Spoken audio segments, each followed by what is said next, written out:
ትምርት ሰንበታትና መዛሙራትና ያሬዳውነቶም በዚህ ካበረጋገጽና ናይ ዘማሪ በረኸት ስነ ሙጎት ካብ ሓቂ ዝረሓቀ ከም ዝኾነን ብመርትዖ ካብ ረኣናን እትናቱ መዛሙርከ እንታይ ክንብሎ ንኽእል ያሬዳዊ ኣይኮንን ኢልና ደፊርና ክንዛረብ ንኽእሎ ምናልባት ምዝያ መጣቐስ ክትኮነካ ኣብ ቀዳማይ ፓርት ኣብ ቁፅሪ 30 ኣብ መበል 38.07 ደቂቕ ድዛረቡ ሓደ ቃል ኣሎ ማለት እዩ ንሱ ድማ መዛሙራትና ያሬዳዊ ኣይኮኑን ደርፉውን ኣይኮኑን ሞንጎ ሞንጎ እዩ ዝብል ስለዚ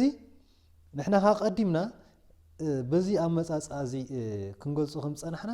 ያሬዳውነቶም ኣረጋጊጽና ኣለና ምንጮም ኣረጋጊጽና ኣለና ነገር ግን ናይዚ ሓውና ዘማሪ ግን ደፊርና ያሬዳዊ ኣይኮኑን ኢልና ክንዛረብ ንኽእል ናቱ እንግዲህ በዓሉ መራግጽ ይብናሉ መራግጹ ድማ አነ መዛሙራቴ ያሬዳውን አይኮን ይሉ ወዲልናለሁ ስለዚህ መዛሙራቱ ያሬዳዊ ከምዘ ይኮነ መራገጽ ካባና እሱ ንግደፈሞን ናብቲ መልስነቶም አብዝሁን ካለ ኮንሱ ዘንጓ ነገር ሓደ ጉዳይ አለው እዚ ድማ መጀመሪያ ዝመጸ 505 ክፍለ ዘመን ወይ ዓመተ ምህረት መጀመሪያ ዝመጸ ናይ ቅዱስ ያሬድ ዜማይ ካው ተበጊሱ ኣብ ዘመን ድማ አመበለ ሓደ ሸንገል ዓመታት ድማ እዞም ሓደ ስኪንታት ነው ዘለና በዘመናይ ሞያ በሰነጠባያን ቦም ሰራበ ዜማታት ቅኒት አለው ማለት እዩ እቲ ቅኒታት እንጂ ዳህራይ ዝመጸ ናይ ቅዱስ ያሬድ ዜማ አይኮነን ካብዞም ናይ ዘመናዊ ሙዚቃ ከይዱ ዘለቃህን ካው ወስድም ስለዚህ ኣብዚ ክርዶ ዘለና ናይ ቅዱስ ያሬድ ዜማ ናባታቶም ከይዱ ዝልቆሖ ወይ ድማ ቤተክርስቲያንና ካብዚ ናይ ዘመናዊ ደርፍታት ከይዳ ትልቆሖ ዜማ ምንም አይነት ዜና ከምዘየለ ክንፈልጦ ይግባና ማለት እዩ ባርከስ አቦታትና ዜማታቶም ምንጮም ካበይ ከምዘድሖም ካበይ ከምዘምጾም ተዓዚና ኣለና እዚ ሓውና ግን ዜማታቱ መዛሙራቱ ካበይ ከምዘምጾ እስኪ ንተዓዘብ ንሷ አራይ እስኪ ኩላትና ቪዲዮታትና ጅን ተዓዘብ በጣም እንዴት ወላችሁ የዝማሬው አይነት ትዊስት የምንለው የሙዚቃ አይነት አለና ትዊስት የምንለውና እንደዛ አይነት ነው እንትኑ የዜማው ሂደት ሲቀጥል ደግሞ ከፕሮቴስታንት መዝሙር የዳንኤል አምደ ሚካኤል የሚባል ሲነጋም ሲመሽም የሚል ዝማሬ አለውና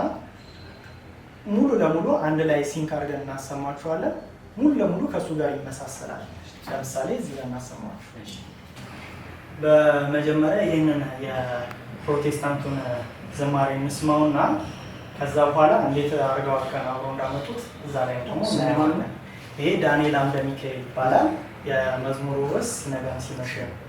የሚል ነው የአማርኛ ዝማሬ ነው እንስማው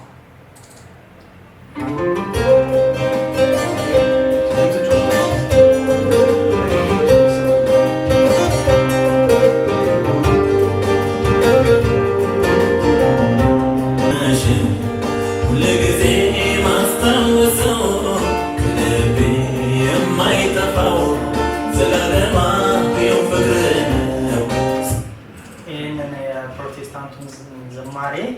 ከዚህ ጋር እናወዳለን በነገራችን ላይ ይሄ ዝማሬ ላይ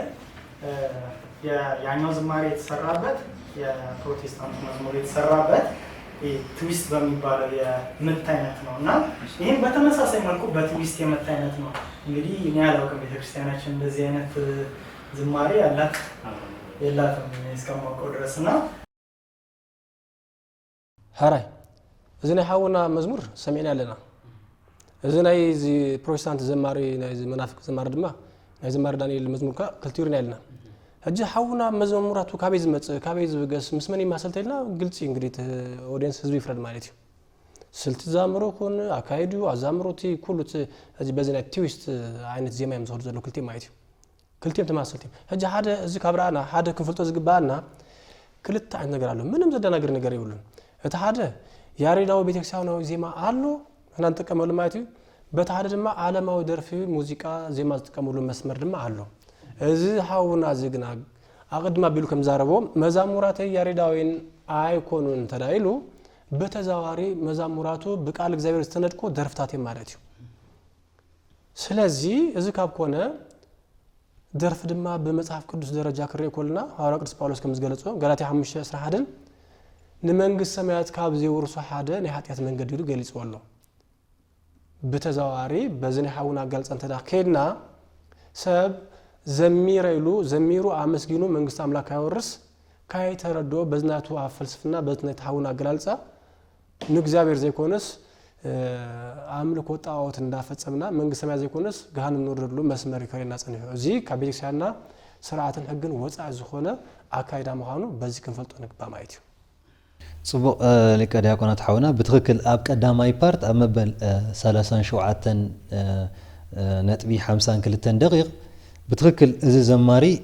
መዝሙራተይ ያሬዳዊ መዝሙራትካ ያሬዳዊ ዲኢልካ እንተሐጥካኒ ያሬዳዊ አይኮኑኒ ዝብለካ ምባል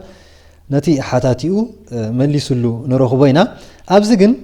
ቅድም ኢለውን አልዒልያ ነይረ አቦና ናባኹም ያታሕቶ ምናልባት ኣብዚ ዘምጽኦ ሞጎት ትሕት ኢሉ ኣብ መበሳሳን 8 ደቂቕ እንታይ ይብል እዩ እዚ ናይ ሎሙ ዘሎ መዛሙራትና ያሬዳዊ አይኮነን ደርፊ እውን አይኮነን ሞንጎ ሞንጎ እዩ እንደገና ቀጽሉ ድማ ነቲ መዝሙራትናውን ናይ ህዝቢ እዩ ዝብሎ ዝተጋጨው ሓሳባት ኣሎ እዚ ናይ ህዝቢ ዝብሎ ዘለኸ እንታይ ክገልጽ ስለዝደለየ حراي صبوي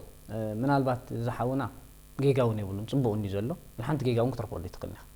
በትናቱ መግለጽ በትኑ ዕዝሩዶ በትኑ እሱ ተሰሚዑ ዘሎ ፐርሰናል ውልቃው ተሐሳስቡ ነው ይምልከት ንቤተክርስቲያንና ወኪሉ ክዛረብ ግን አይምሕረሉን ይዘቃላው ጽዮ ዘሎ ብጭብጥ እንድሕር መጽና ቅድን ቀዳደም ህዝብ ዝባል መን አነ ስኻ ካልኦት ኩላና ኮታ አካል ናይት ህዝቢና ስለዚህ ህዝባው ዜማ ህዝባው ደርፍ ዝባል ከም ዘሎ ፍሉጥ እዚ ህዝባው ዜማን ህዝባው ደርፍን ዝባል ግን ንአምልኾት ዝገልጹን አይኮነን ቅድን ቀዳድ ናይ ሓደ ስርዓት ናይ ሓደ ሕብረተሰብ ንመስተጋብሮም ምንባህሎም ንወግዖም ንመንነቶም ዝገልጽ ናይ ዓወት ክኸውን ክልተ ተዓዊቶም ዝብልዎ ክኸውን ክል መስተጋብሮም ኮታ ዝገልጽ እንተዳ ዝኾነ ሽግር ስዕረት ቅዝፈት ሞት አጓኒፎንካ ብልቕሶ ዓይነት ድም ዝጥቀሙሉ እዚ ህዝባዊ ዝባሃል ኮይኑ ግን ንአምልኾት ዝገልጽ አይኮነን ስለዚህ ኣብዚ ክርዳእና ዘሎ ንመረዳእታ ንምጻ ትግርኛ ትግረ ሳሆ ብሌን ዝባሃሉ ኣሎ ካብዚኣቶም ንኣብነት ሓደ ሳሆ ንውሰድ እዚ ብሳሆ ዘሎ ሓደ ብሄር ወይ ሓደ ሰብ ናብ ኦልድ ዋሃድ ኦርቶዶክስ ተዋህዶ ቤተክርስቲያንና ስርዓታ ዶግማ ቀኖናቱ ፊታ ኩሉ አሚኑ ተመሊሱ ተጠሚቁ አባላ ኮይኑ ግን እትንሱ ዝፈልጦ ቋንቋ ሳሆ ስለዝኾነ ብናይ ቋንቋ ሳሆ ገይሩ ብናይ ያሬዳዊ ዜማ ገይሩ ክዝምር ቤተክርስቲያንና ተፈቅደ ካብዚ ፍሊ ብዝበለ ወጻእ ግን እዚ ሰብ እዚ ናይ ሳሆ ዜማታት ስለዝፈልጥ ቋንቋ ስለዝፈልጥ ብናይ ያሬዳዊ ቋንቋታትና ግጥምታትና ገይሩ ብናይ ሳሆ ዜማ ክዚም ግን ቤተክርስቲያንና አይተፈቅድን ብሕግ ቤተክርስቲያንናውን እዙን ክልኩል በሐፈሽቲ ናይ ነጥብ ክንመጽእ ግን ቅድን ቀዳደ ናይ ህዝብ ዝባሃሉ ዜማ ኣለዉ ደ ሓደ ዜማ ይስራሕ እሞ እቲ ዜማ ዝሰርሖ ሰብ ስጋ ዝለበሰ ሰብ ይሰርሖ እቲ ናቱ ዝሰርሖ ዜማ ተፈታውነት ወይ ድማ ጉንነት ክርከቦ ኸሊ እንተ ቃላቱ እንተ ብዚሙ እንተ ናቱ ቀመጽመጽ ዝገብሮ ነገራት ተፈታውነት ክጥረየሉ ኸሊ እዚ ናቱ ኣሚጦ ዘሎ ስርዓተ ናይ ዜማ ምልኪ ካብቲ ንሱ ዘሎ ዝርያ ወጻኢ ናብቲ ጎደቦታትን ናብ ፋሕ ዝበሉ ቦታታት ክኸይድ ኸሊ ናብ ብዝሒ ሰባት ምስከደ ዋንነቱ ክጠፍ ኸሊ ምስ ብዙሕ ዓመት ክኸውን ይኽእል ምስ ረሓቕ ቦታታት ክኸውን ይኽእል ናይ መኒ ዋንነቱ ደራሲ ግን ሓደ ሰብ ቅዲ ዜምኡ ኹን ኣብኡ ዘሎ ስርዓቱ ኹን ኩሉ ነገር ናይ ሓደ ሰብ ስጋ ዝለበሰ ዘምጽይ እንተ ብረሓቕ ቦታ እንተ ብምንዋሕ ዓመት ዋንነት ናይቲ ሰብ ሽሙ ዘይፍለጥ ተዳጽሕዩ እንታይ ዝግበር ከም ሓደ ናይ ባህሊ መንነት ወሰድ ኣብዚ ክንርዶ ዘለና ግን ሓደ ቅድን ቀዳድም ብመሰረቱ ዙን ቅርጽን ኣካሉን ተርእናዮ ደርፊ ዙን ዜማ ይኮን ደርፊ አሚን መዝሙር አይኮን ደርፊ ድማ ከምቲ ሊቀ ዲያቆናት ክብሎ ጸንሐ ቃል ሐዋርያ ጳውሎስ ገላትያ 5 ገሊጾ ዘሎ እዚኦም ግብረ ስጋ ንኽብር እግዚአብሔር ዘይገልጽ ዝተሐጎሰ እንተሊ ይዘምር ይዝብል በር ጓይላ መግለጽ ሓጎስ እግዚአብሔር አምላኽ አይኮነን ስለዚህ እዚ ናይ ህዝብ ዝባሃል ዋንነት ተመጽና ቅድን ቀዳድም ናይ ሓደ ሰብ ክኸውን እዚ ሰብ እዚ ግን ሽሙ መንነቱ ምስ ግዜ ግን ጠፊ እንተራ ኮይኑ ግን ከም ዋንነት ህዝብ ወሰድ በሐፈሽ መደምደምታ ክንመጽእ እንተራ መጽናውን ናይ ዜማ ክላስ ዝባሃል ትምህርታት ኩሉ እንከሎ ናይ ህዝብ ዜማ ዝባሃል ክላስ ግን የለን ኣብቲ መዐቀን ናይ ዜማ ትምህርት ትመጽእ ከለኻ ናይ ዓለማዊ ትምህርት ክምህሮን ከለውን ኣብነት ናይ ህዝብ ዜማ ዝባሃል ከም ሓደ ክላስውን ፍጹም የለን ስለዚህ ብዝኾነ እዚ ሓውና ናይ ህዝብ ዜማ ከም መህደም መምለጢ ነቲ ሰብ ኮንዶ ኾኑ ብኸምኡሲ የርዕሞ ወይ ድማ የረድኦ ኾም ብዝብል ይምጽዮ ናይ ህዝቢ ዜማ ዝበሃል ግን ቅድም ቅዳድም መን ህዝቢ ህዝብና ህዝባዊ ዜማ ዝበሃል ሲ መን ይኸንዑኸ ኣፍልጦ ሂብዎ ኣፍልጦ እውን የብሉ ስለዚህ ብዝኾነ ግን ናይ ህዝቢ ዜማ ዝበሃል ግን የለን ምናልባት ኣብዚ ግን ሕፅር ኣቢለ ክምላላ እንታይ ደሊ ግን ናይ ህዝቢ ዜማ ጥቀማሉ በትንሱ ይሉ ናይ ህዝቢ ዜማ ኢሉ ኣሚኑ ዘሎ እዚ ስምስ ንምንታይ ተጠቂሙሉ እዚ ቀሊል ነገር ኣይኮነን እዚ ኣብ 1483 ዓመተ ምህረት ካብ ዝነበሩ ቶም ካሓት ዝበሃሉ ከም በዓል ሉተር ዝዊንግሊን ካልቪንን ዝጥቀሙሉ ዝነበሩ ሜላ ተጠቃምነት ምናዞም ሰባት እዮም ዘለና ነቶም ህዝቢ ወንጌል ከነብፅሓሎም ክንተዳ ኮይና ብባህሎም ዝኾነ ዜማ ጌርና ንስማዓዮም ሽዑ እምነት ከምፅዮም እዚ ኣብ 1483 ናይ በዓል ሉተር ደቀ መዝሙርቱ ከም በዓል ጆን ካልቪን በዓል ዝዊንግሊን ካልቪንን ዝኣመሰሉ ዝገብሮ ዝነበሩ ስለዚ ብሓፈሽኡ ግን እዚ ነቲ ናይ ንስኻ ትደልዮ ዘለኻ እምነት ኣሚንካሉ ዘለኻ ኣብ ሰባት ኣስሪፅካ ናይ ምስፍሕፋሕ ሜላ ናይ ሉተር ልክዕ እዚ ሜላ እዚ ተጠቂሙሉ ዝሓውና ህዝባዊ ዜማ ኢልካ ሽዑ እንታይ ይኸውን በቃ ቃላት ናይ እግዚአብሔር ኣምፃ ተብል ዜማ በዘፈቀደ ተኸይድ ሽዑ ሰብ እንታይ እዚ በቃ ናይ ወላዲት ኣምላክ ናይ ቅዱሳን ናይ ጎይታ ዓለም ክርስቶስ ናይ እግዚአብሔር ናይ ኦርቶዶክስ ተዋህዶ ሽም ስለ ዝኣትዎ ከም መዝሙር ክወስድ ግን ደርፊ ሕራይ ኣቦና ጽቡቕ ነግሪ ከምኡ ሊቀል ያቆናት ቃል ሕይወት ይስማዓና አቡ ቅዱሳን ዘመስከሩላ ጭንቅ መከራ ዝረአዩላ ንሶም ሓሊፎም ኮይኖም ሞገስ በዓል ቄርሎስ አባት ናቴዎስ ጌና ንዘለዓለም ክትነብር ያ ተዋህዶ ጽንዕት እምነት ያ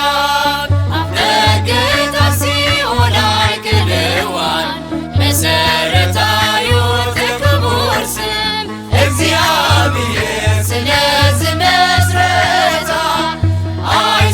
ኣይስዕርዋንዮም ቶም ተጻርርታ ካልኣይ ተዝብትና ድማ ስለ ናውቲ ዜማ ወይ ኢንስትሩመንት እዩ ክኸውን ማለት እዩ ሕራይ ቀሲስ ናባኹሜ መሳርሒ ዜማ ክንብል ከለና እንታይ ማለትና እዩ ጥቕሞም ከ እንታይ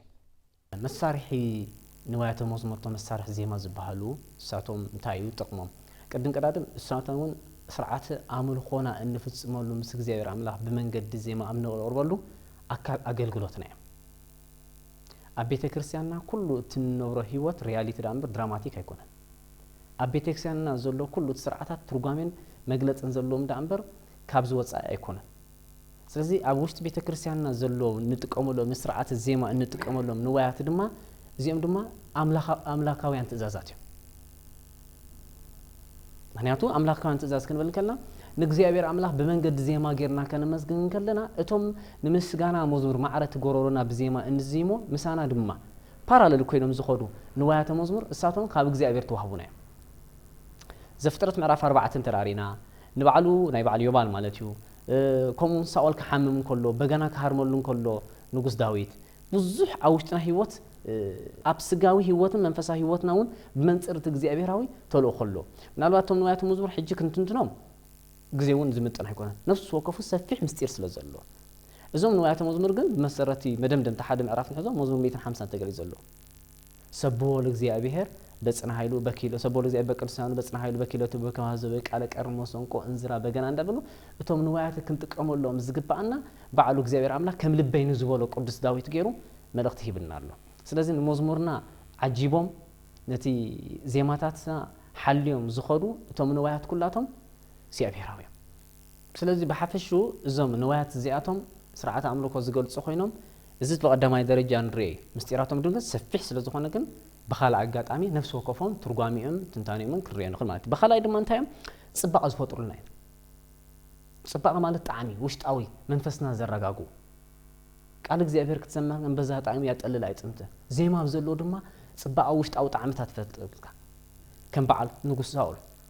እቲ ሕማም ምስ መጾ ካብቲ ሕማም ቃንዛ ዝነበሩ ዘቕልለሉ ዝነበረ እንታይ እቶም ዜማን እቲ ንዋያተ መዝሙርን ተዋሃይዱ ንጉስ ዳዊት ክሃርመሉ ከሎ ግን እንታይ ይኾን ነይሩ ዝነበሮ ውሽጢ ጭንቀቱ ይጠፍእ ጽባቐ ይመጽእ መቸም ሰብ ሕማቕን ጽቦን ኣሎ ደመ ግብኣቱ ገጹ ይዝሕብረካ ጽቡቕ ተዳህሉ ገጹ ብሩህ ውሽጣዊ ጭንቀት ተዳህሉ ገጹ ድውን ይሰብ ስለዚ እዚ ተባዳማይ በኻልኣይ ደረጃ ዜማ መሳርሒ ነቲ ዜም ግዜ ነቲ ናቱ ዜማ ኣሳንዮም ወይ ድማ ንምዕጃብ ዝመጽ እዮም نزيمو زيماتاتنا نتجزي زيماتاتنا عجبهم زخدي كلاي ريتم كحلولنا خلو نابنت زمرت له بتوم زمرت زمرون كله مست زيما توهايدون قيد كم ريتم كحلولنا ونخيل حلف زلاف كيكون زي تخلاي بسالسين نرشعهم سبات تكيون كزيملنا خيلي نابنت ابيت كسانا نمتصن كلنا كنزمرن كلنا مقوميا كبرو صناصل ولاو نغورورنا نزوسن ساعات دقائق تماب زبللو እሱ ግን ታይ حلونا ሪትምናትና حلونا ኣብቶም ካልኦት በገና ኾን ኽእል ዋጣ ኾን ኽእል ካልኦት መጽን ከሎ ግን ጎሮሮና ካብ ዜማ ኣብ ዝዕርፈሉ ሰዓት ንሳቱን ግን ነቲ ዜማ ተኪም ግን ታይ ገብርዮም ፈለው ገብሩና ይምናና ተኸቲልናን ክንከይድ ከም ዘለና ስለዚ ብሕጽር ዝበለ እቶም ንዋያትን መዝሙር ብሕጽር ዝበለ ነዚ መረዳት ኣለዎ ጽቡቕ ኣቦና ምናልባት ክቡራት ተዓዘብትና ብዛዕባ መሳርሒ ዜማ ከምዚ ኣቦና ዝገለጽዎ ስፍሕ ዝበለ መግለጽን መጽሐፍ ቅዱስ መሰረት ጌርካን ትዛረበሉ ብዙሕ ግዜ ዝወስድ አርእስቲ ስለዝኾነ ንሱ ብጠለብናትኩም ኣብ ዝቕጽል ምናልባት እዞም ክቡራት ኣጋይሽና ዕድል ትሂቦምና ኣብ ካልኣይ ኣብ ሳልሳይ ራብዓይ ቃለ መጠይቕ ክንሓቶም ንኽእል ኢና ሓራይ ሊቀ ዲያቆናት ኦርቶዶክሳዊ ተዋህዶ ቤተክርስቲያንና እተፍቅዶም መሳርሒ ዜማ ኣየኖት እዮም ማለት ብኣዋጅ ተቐምጡ ድዮም መጽሐፍ ቅዱሳዊ ባይታ ኣለዎም እንዲ ከም ዝቦና ገልጽዎ ጽንሑ ባይታ ኣለዎም እዮም ክብሉና ጸኒሖም ባይታ ኣለዎ ዲ እንደገና በአዋጅ ተቀመጡ ድዮም ኦኬ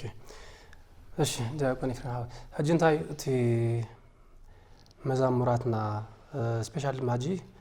ኣብቲ ናውቲ መሳርሕታትና ዘለና ናውቲ መሳርሕታትና በአዋጅ ተቀመጡ ድዮም ወይ መጽሐፍ ቅዱሳዊ ድዮም ዝብል ኤግዛክትሊ ለጂ ባይብሊካል ግራውንድ ዘለዎ መጽሐፍ ናውቲ መሳርሕትና መጽሐፍ ቅዱሳዊ ባይታ ዘለዎም እዮም ናብነት እቲ ሀብተ ትንቢት ሀብተ በገና ተባሂሉ ሸዋት ሀብታት ጸጋ ዝተዓደሉ ቅዱስ ያ ቅዱስ ዳዊት መዝሙሩ 150 ብፍላይ ድማ ካብ 365 ዘሎ እስትንፋስ ዘሎ ኩሉ ንእግዚአብሔር የመስግን ይሉ ነገርና ሆሎ ሰባት ክንጥቀመሎም ዝግባና ናውቲ መሳርሒ ግልጽ ገይሮ ቀሚጥና ዘሎ ማለት እዩ እጂ ካብቲ መጽሐፍ ቅዱሳዊ ግልጽ ገይሩ በአዋጅ ቀሚጥልና ዘሎ ናብነት በገና መሰንቆ ሻምበቆ መለከት እምቢልታ ከበሮ ጸናጽል መቆሚያ ዚያቶም በሙሉም መጽሐፍ ቅዱሳዊ ባይታ ዘለዎም ዝተቀበልናዮም አማናዊ መሳርሕታት ማለት እዩ እዚ መሳርሕታትና መጽሐፍ ቅዱሳዊ እንዲም አይኮነ ዝብል ግልጽ እዩ መጽሐፍ ቅዱሳዊ እግዚአብሔር ዘአዘዞ መጽሐፍ ቅዱሳዊ መሳርሕታት ገርና ዝማሬና ንዝምር እግዚአብሔር ነመስግን ማለት እዩ ካላይ ድማ በአዋጅ ተቀመጡ ድዮም ዝበልካዮ ዲያቆን ፍሬም ሐወይ እና ቤተክርስቲያን ኦርቶዶክስ እጂ ኦርቶዶክስ ተዋህዶ ቤተክርስቲያን ኦርቶዶክስ ላይ ክብል ድማ አይከልም ምናልባት ብዙ ጊዜ እነዚህ ቃል ዚ ከም ሸፈት ተቀምሩ ሰዓት አለው ከም ኦርቶዶክስ ይብሉ ነው ክፍለት ከላለች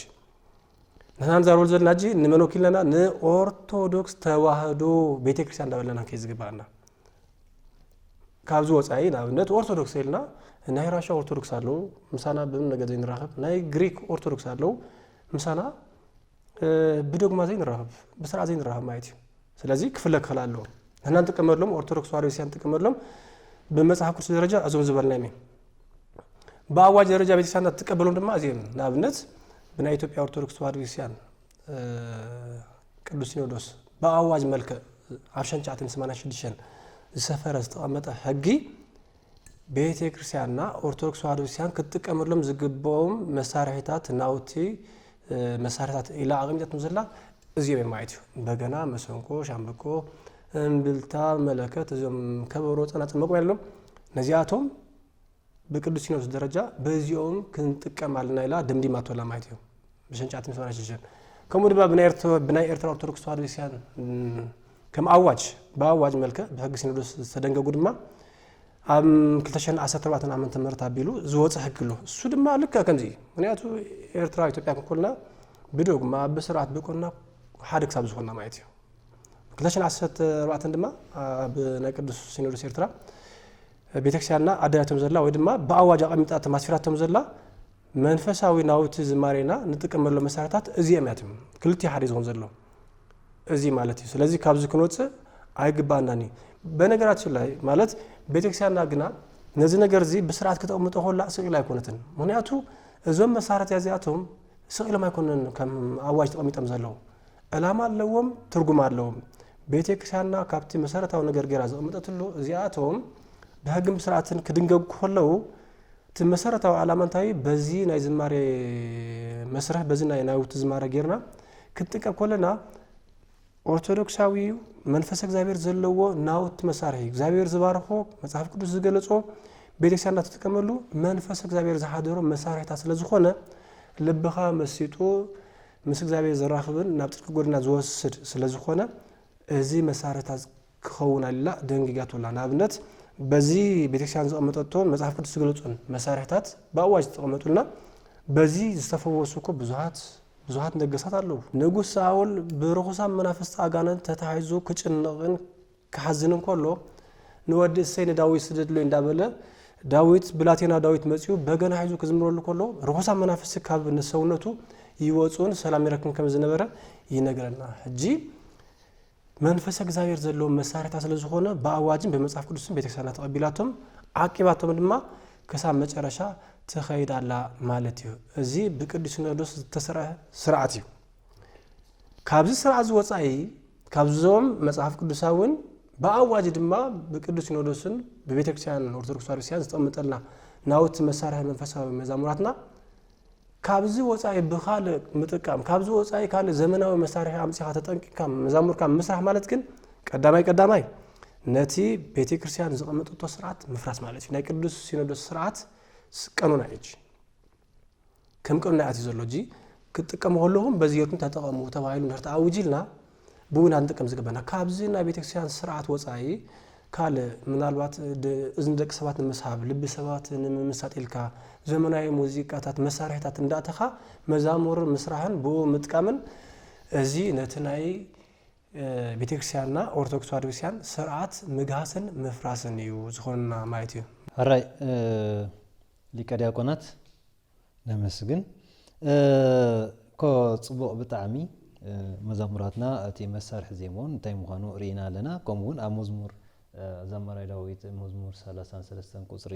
2 እንታይ ብልና ንእግዚአብሔር አምላክ በመሰንቆ ዘምርዎ ንእግዚአብሔር አምላክ ሰብሕዎ አመስግንዎ እንዳበለ ይነግረና እዩ ሓራይ ቀሲስ እሞ በዚ አገባብ ክንርኢ ከለና እዚ ናይ ሎሚ ማለት ዛዕባና ኮይኑ ዘሎ ግለሰብ ዘማሪ ስርዓት ቤተክርስቲያን ጥሒሱ ክንብል ንኽእል ዶ ምክንያቱ ንሱ ዘመናዊ መሳርሒ አይጥቀምን እዩ ዝብል ስለዚህ ስርዓት ቤተክርስቲያን ጥሒሱ ክንብሎ ንኽእል ስርዓት ቤተክርስቲያን ከም ዝተሓፍሶሞ ስርሖን ቃሉን ምስክርነቱ ይቀዳምነት ስርዓት ቤተክርስቲያን ክበሃል እንከሎ ቅድም ቀዳድም ቤተክርስቲያን ዋና ኣለዋ እሱ ድማ እንታይ ጠርናፍ ኣለዋ ተጸዋዕ አካል ኣለዋ ነቶም 12 ሐዋርያት መድኃኔ ዓለም ኢየሱስ ክርስቶስ ሓለቆም ጴጥሮስ ሸይሙሎ እዚ ርእስና ይኩሎም ማለት እዩ ቤተክርስቲያን ድማ ቅዱስ ሲኖዶስ ዝባሃል ኣሎ ኩላና ኣብ ትሕቲ ቅዱስ ሲኖዶስ ኢና እዚ ቅዱስ ሲኖዶስ እዚ ከዓ ኩሉ ስርዓታት ዋላ እውን ምድህሬነ ሰያበይኑ ዝበሎ ሩታን ሃይማኖት ዋላ ቢይን ክብ ተዳ ኮይኑ ተራሰብ ክቢን አይከል ካህንኹን ዲያቆንኹን ሚእመንኹን ፈላስኹን ክቢይኑ ዝኽእል ደረጃ ብቕዓት ክፈልጥ ኣሎ እዞም ከምዚኦም ዓይነት ብስርዓት ቤተክርስቲያን አዋጃውያን ዝኾኑ ቤተክርስቲያንና አፍልጦ ዘሎም ተጸዋዕነት ኣብ ትሕቲ ቤተክርስቲያን ዝኾኑ ክኡ ዝግበኦ ግን መን ላዕለዋይ አካል ቅዱስ ሲኖዶስ ቅዱስ ሲኖዶስ እውን ኣብ ትሕቲኡ ዘሎ ጉባኤ ሊቃውንት እቲ ዕዮ ሂቡ ብጾምን ጸሎትን ስግዳን ምስቶም ኣብ በረኻታት ዘሎ ገዳማት ዘሎ መነኮሳት ሱባኤ ተሰሪዑ ሓደ መልስ ዝወሃብ ነዞም ከምዚኦም ኣቦታት እዚኣቶም ሕጎም ጥሒስካ ምኻድ ግን ስርዓት ጥሒስካ ኣለኻ ማለት እንጂ ካብ ስርዓት ቤተክርስቲያን ወጻውን ንዝኸይድ ክፍለ ከም ዘሎ ሐዋርያ ጳውሎስ እውን ኣብ ቀዳማይ ተሰሎንቄ 3 ንትውፊት ዘይቅበል ካባኻትኩም ፍለይ ወይሉ ብፉሪ ቀለም አስፊርልና ኣሎ ስለዚህ ላዕለዋይ አካል ተጸዋዕነት አቦለና ጠርናፍ ኣለና ህዝብ እስራኤል ናይ እግዚአብሔር ሰባት እዮም ናይ አብርሃም ዘር እዮም ሓለቆም ግን ናይ ሙሴ ዋላ ሙሴ እኳ ክፍለዮም ከሎኳ መተካእታ ተኪኢሎም ስለዚህ ንሕና ድማ ኣብ ትሕቲ ላዕለዋይ አካል ተጸዋዕነት ስለዝነብር ቅዱስ ሲኖዶስ ድማ ልሱ ድማ ኣብ መራረ መንፈስ ቅዱስ ዘለዎ ጸጋ መንፈስ ቅዱስ ብጸጋ መንፈስ ቅዱስ ተሓረየ ንጉስነት ላዕለዋይ አካል ስለዝኾነ ነቲ ንሱ ዝበየኖ ብይን ነቲ ንሱ ዝኣዘዞ ኣዋጅ ነቲ ናቱ ስርዓት ሒዝካ ቢደ ዋይንካ ተኸይተዳ ኮንካ ንመንፈስ ቅዱስ ተቃዊንካ ኣለኻ ምክንያቱ ኣብ ግብረ ሐዋርያት ምዕራፍ 5 ሃናናን ሰጲራንሲ ንሐዋርያት ክሕሱ ብምኻሎም እንታይ ኢሎስ ክንደይ ከደፈርኩ መንፈስ ቅዱስ ክትሕሱ እዚ ድፍረት ምክንያቱ ንሐዋርያ ጴጥሮስ ክዛረብዎ እንከሎ ሃናናን ሰጲራን ንተራሰብ ዛረቡ ዘሎ ይመስሉ ሐዋርያ ጳውሎስ ግን ጴጥሮስ እንታይ ዝብሎም ዘሎ ንዓይ ዘይኮንኩም ሲ ንመንፈስ ቅዱስ ስርዓት ቤተክርስቲያን ምጥሓስ ድማ ንመንፈስ ቅዱስ ዘይምእዛዝ ስለዚ ስርዓት ቤተክርስቲያንና 2014 ናይ ሲኖዶስ ናይ ኤርትራ ብዛዕባቶም ንዋያት ክንጥቀመሎም ዘለና ብፍሩይ ቀለም ብመጽሓፍ ተሰንዲዱ ከምኡ ድማ ኢትዮጵያ ቤተክርስቲያን ድማ ብ1986 ዘውፅቶ ኣሎ ካብዚ ወጻእቲ ከይተዳ ኮንካ ስኻንታ ይኮንካ ኣለኻ ልዕሊ ሲኖዶስ ኮንካ ንሲኖዶስ ትቃወም ኣለኻ ንሲኖዶስ ምቅዋም ማለት ድማ ነቲ ትእዛዝ ናይ እግዚአብሔር ኣምላኽ ኣኽቢሩ ንዓኻ ንመሪሕነት ኣይ ዘሎ ስርዓት ተቃዋሚልካ ዘሎ ኣካል ምጥሓስ ማለት እዩ ስለዚ ሓውና በዚ ዝበሎ ቃል ካብ ስርዓት ጥሒሱ ዶ ይጣሓሰን ክንብሎ እሞ ኣልሓን ዘማተ ነገር ይብሉ እቲ ሓቂ ግን ከምቲ ንስኢልዎ ዘሎ ይኮነ እቲ ሓቂ እቲ ንስኢልዎ ዘሎ ዘይኮነ ኪኒ እዩ ዘሎ ምክንያቱ ብዙሓት ንዋያት ናይ ዓለም መሳርሒ ከም ተጠቀመ ንፅር ነዚ ዝያዳ መረዳእታ ብመሰረት ንስኢልዎ ዘለውን ንሰብ ሞያ ተወከሱ ንሕና ንሰብ ሞያ ምውካስን ዘይምውካስን ኣውርስ ዝኽእልናትና ትምህርታዊ ቤተክርስቲያን ስለ ዘለና እስኪ በትናቱ ቋንቋ ከስከንከይ ነቲ ሰብ ሞያ እቲ ሓቂ ብውሽጢ ካልእ ዝተጠቀመሉ ምክንያት ወይ ድማ ከም ዝተጎልበሉ ምስጢር አሉ ሕቡ ነዚ ሕቡ እዚ ምስጢር እዚ ግን ብሰም ሞያ ክትንተንከሎ እስክንራዮ ሓቢርና ንራዮ በረከት ካብቲ ተጠቂሙሉ ዘሎ ቴክኒካዊ አካይዳ ሓደ ዚም ዝናይ ጉዳይ ናይ ናውቲ መሳርሒ ኢልና ዘለና ጉዳይ ስለዚ ንሱ ከምዚ ዝበልኩሞ ኦርቶዶክሳዊ ተዋህዶ ቤተክርስቲያን አገልጋሊ ዘማሪ ንምባል ጥቅመሉ ሽፋን አሉ ነዚ ድማ በዚ ንሕና ዝገልጽናይ መሰረት ኣነ ቡኤ ዝጓዝ ቡኤ ዝጥቀም ካብ ዝወጻኢ ዘመናዊ ሙዚቃ ዝበሃል ኣነ ኢንስትሩመንት ኣይጥቀምን ከመይ ገረ ጥቀሙ እንዳበለ ኣፉ ካልዩ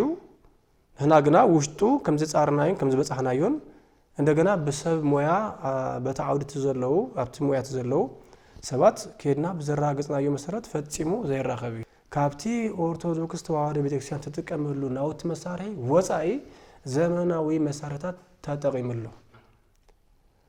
ንሕና ንጥርጥሮ ዘይኳስ ንሕና ንሪዮን ሰምዖሎ ዝያዳ ግን ብዓይኒ ስቱዲዮ ክረኸሎ ናይ ሓውና ዝማሬ ወይ መዝሙሩ ኣነ እኳ መዝሙር ክብሎ ይክልኒ ምክንያቱ ዘመናዊ ኢንስትሩመንት ኣትዩ ስለተቀናበረ መዝሙር ክብሎ ይክልኒ ግን ዳሃን በትናቱ ዝማሬ መዝሙር ንበሎሞኒ ተጠቅሚ ኣይተጠቅመን ዝብል ተጠቅሚ ንሕና ቤተክርስቲያን ንጥቀመሉ ፔንታቶኒክ ኮንኮሎ ንሱ ድማ ዲያቶኒክ ተጠቅሚ ዘሎ ንኣብነት ሰብ ሞያ ጽቡቕ ገይሮም ገልጹልናዮም ቤና መገዲ ሰሪዋ ከም ዘሎ ብሰብ ሞያ ዓይኒ ክትንተን ከሎ እስኪ ንራያ ኩላትና ናብታ ቪድዮ ንኸይድ እስኪ መጀመርያ ተሃድሶ ዝበሃሉ መዛሙር ናይ ኦርቶዶክስ ክሕደሱ ኣለዎም መሳርሒ ሙዚቃ ዘመናዊ መሳርሒ ሙዚቃ ከኣትዎ ኣለዎም ይብልዮም ንስኻ ከም ኦርቶዶክስ ካልእ መሳርሒ መዝሙር ካብዚ ቤተክርስቲያንና እተፍቅዶም ክንጥቀም ኣለና ዶ ትብል እንታይ ትብል መምርሕ ናይ ትምህርቲ ሰንበት ኣብ ናይ ልሳን ተዋህዶ ዝብል ፔጅ ናይ ቤተክርስቲያንና እተን ክንጥቀመለን ዝግባእና ኢንስትሩመንት ኣብን ጽሒፎመን ኣለዉ ስለዚ ንሕና ከዓ ከም ኣብ ትሕቲ ሲኖዶስ ንማሓደር ከም ኣብ ትሕቲ ቤተክርስቲያን ንማሓደር ዝኾነ ይኹን ኣካይዳ ሲኖዶስ ብዝመራሐና ወይ ከዓ እሱ ብዝፅሓፉ ሕግታት ኢና ንኸይድ እምበር ኣነ ከምዚ ክኸውን ኣለዎ ስለ ዝበልኮ ይኮነን ዝኸይድ ስለዚ እቲ ቤተክርስቲያነይ ትብሎ እቲ ኣነ ዝብሎ እዩ ማለት እዩ ስለዚ ቤተክርስቲያነይ ከምዝን ንጠቐም ኢላ እንድሕር ሕጊ ውፅያ ኣነ ናይ ገዛእ ርእሰይ ሓሳባት ኣምፅኤ ናተይ ተፋልሶ ዘምፀሉ መንገዲ የብለይ ኣነ ግን ኦርቶዶክስ እየ ስለዚ ብናይ ኦርቶዶክስ መምርሒ ስለ ዝኸይድ ቅዱስ ሲኖዶስ ዘውፅኦ ናይ ቀኖና መምርሒ ተኸቲለ ቃ ይኸይድ ማለት እዩ አየመግብና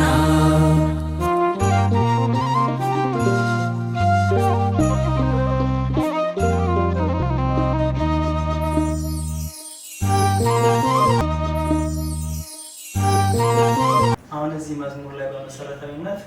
በመጀመሪያ ጀምረን ከኢንትሮዳክሽን ከሚባለው ፓርት ጀምረን ስናየው የመጀመሪያ ላይ ከኋላ የገባ ክራር አለ ዋሽንትና ክራር ነው ግን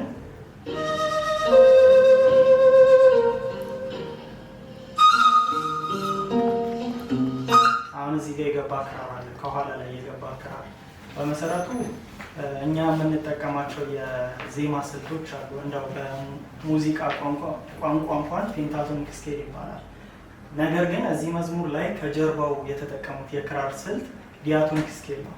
ይሄ ፈረንጆች የሚጠቀሙበት የሙዚቃ ስልት ነው እየተጠቀሙ የነበሩት አንደኛ። በመቀጠል ደግሞ የአጨዋወት ስልቱን ደግሞ የክራሩን የአጨዋወት ስልት ምናልባት እንደው ሙዚቃ ለማያውቅ ሰው ራሱ በጣም እንግዳ የሆነ የአጨዋወት ስልት ነው። ምክንያቱም ይሄ ጊታር ላይ የምንሰማው አይነት የኮርድ አያያዝ ስልት ነው። እዚች ጋር በደንብ እያለው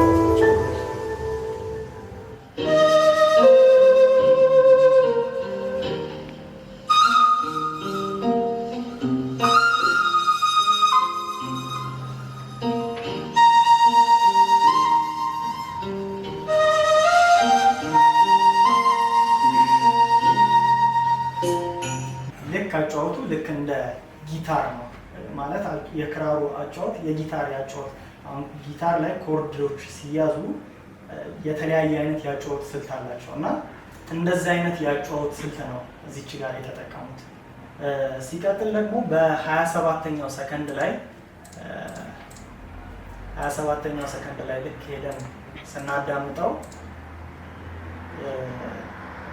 ሁለት ነገሮች ይገባሉ። ከ27ኛው ሰከንድ በኋላ በግራ ጆሮ ላይ ሼከር የምትባለው የሙዚቃ መሳሪያ አለች።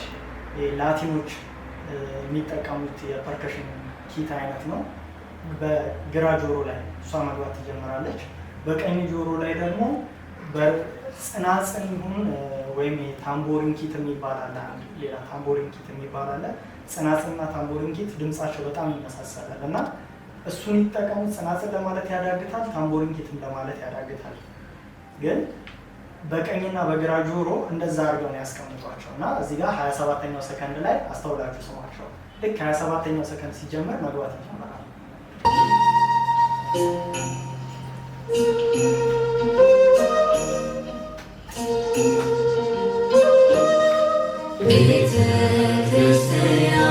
ከ27ኛው ሰከንድ በኋላ እነዚህ ሁለት የሙዚቃ መሳሪያዎች መግባት ይጀምራሉ።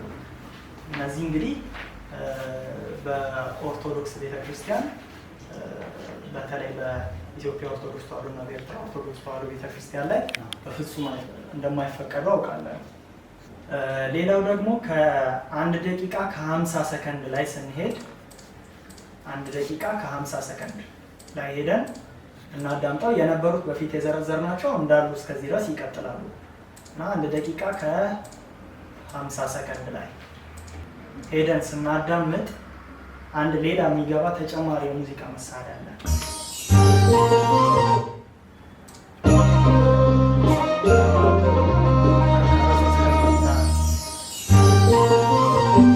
ይቺ እያለች የምትገባው ዊንድ ቻይም ትባላለች እና ብዙ ጊዜ ምናልባት ከዚህም በፊት ሆፕ ኢንተርቴንመንት የሚለው ማስታወቂያ ከገባ በኋላ የምትቀጥል መሸጋገሪያ ነች።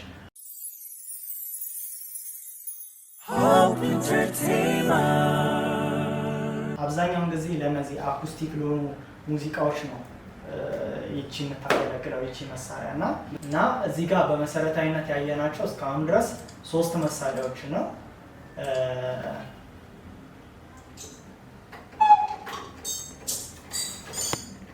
በመሰረታዊነት እስካሁን ድረስ ያየናቸው 3 መሳሪያዎች ነው። አሁን ለምሳሌ በዚህ በኖርማል እንትን ላሰማችሁ እና እዚህ ጋር ያው በእርግጥ ቶናቸው ይለያያል ከብዙ ግን እንግሊዝ ማለት እቺ ነች። እዚህ ጋር የምንሰማት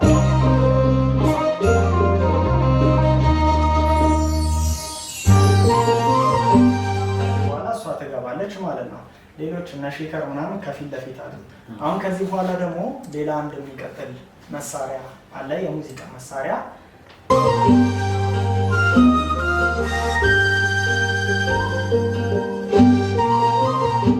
ልክ 1 ደቂቃ ከ53 ሰከንድ ሲል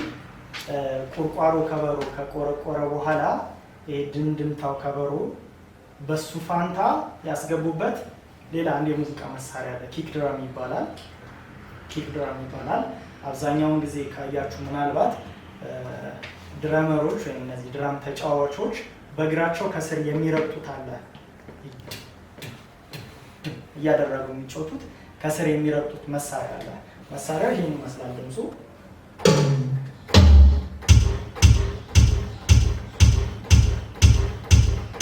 ይሄን ይመስላል የመሳሪያው ድምፅ። ይሄን የመሳሪያ ድምፅ እዚህ መዝሙር ላይ በይሄ ድምድምታው ከበሮ ፋንታ አስገብተውታል፣ ተጠቅመውታል። ማዳመጥ እንችላለን።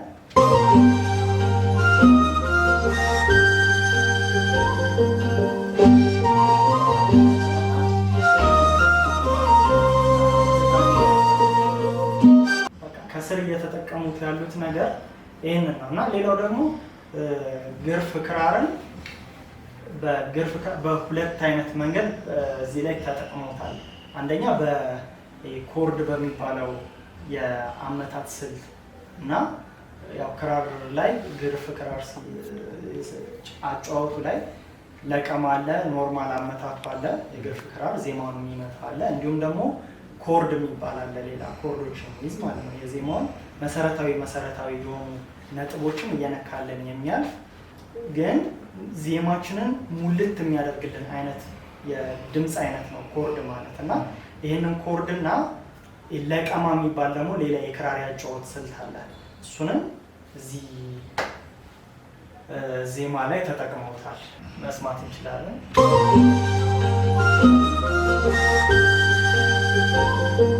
እዚህ መዝሙር ላይ በመሰረታዊነት ያው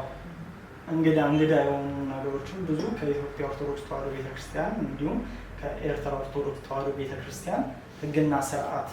ውጪ የሆኑ እንግዲህ እንደሰማችሁት ብዙ የዜማ መሳሪያዎችን ተጠቅመዋል። እነዚህ ይሄኛው መዝሙር ላይም ብቻ አይደለም፣ ሌላም መዝሙር አላቸው። ለምሳሌ ሌላው ደግሞ ይገርማለሁ የሚለው ይሄ የበረከት ትኩ ዝማሬ ላይ ልክ እንደዚሁ በተመሳሳይ መልኩ በደንብ እንደውም ኪክ ድረሙ በደንብ ያስታውቃል። እዚህ ላይ ከሌላ ከምን ጋር ጨምሮ ቀላቅለው ነው አንድ ላይ ያደረጉት። አታክላፕ የሚባል አለ ቅንብር ላይ። አታክላፕ የጭብጨባ አይነት ነው። ነገር ግን አብዛኛውን ጊዜ እነዚህን የጭብጨባ አይነቶች እንትን የሚባሉት ጥቅም ላይ የሚውሉት እነዚህ ለሂፕሆፕ አይነት ሙዚቃዎች ነው። እነዚህ የጭብጨባ አይነቶች እኛ መዝሙሮቻችን ላይ ስንጠቀም ንጹህ ጭብጨባዎችን ነው የምንጠቀመው። እነዚህ አታክ የሆኑ አታክላፕ ማለት እንዴት ልበላችሁ፣ ጆሮን ትንሽ ረበሽ ያደርጋል እና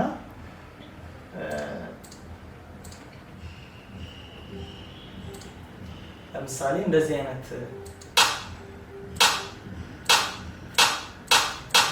የጭብጨባ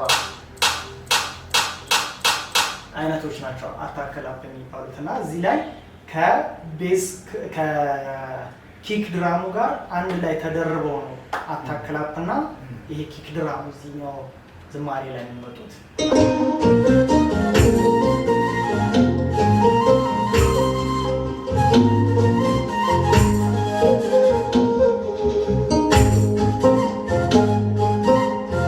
አብሮት እነዚህ ከአታክላፕ ከሚባለው እና ከኪክ ድራሙ ጋር አንድ ላይ ደርበው ጽናጽንም አንድ ላይ ያስቀምጣል። ጽናጽን አታክላፕ እና ይሄ ኪክ ድራሙ አንድ ላይ ነው ማለት ነው እዚህ መዝሙር ላይ እየሄዱ ያሉት። ሌላው ደግሞ በጣም ከሁሉም በላይ ያስገረመኝ አንድ ዝማሬ ነበረ እና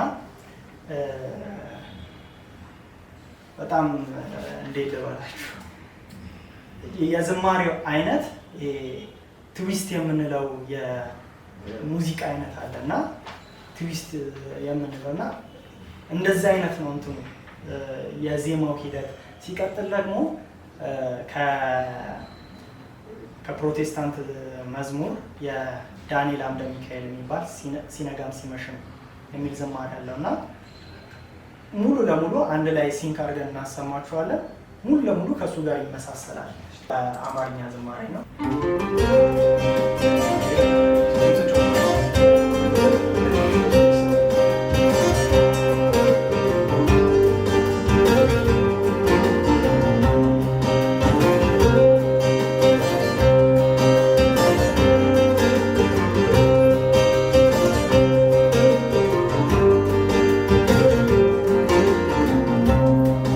ሲነጋም ሲመሽም ሁሌ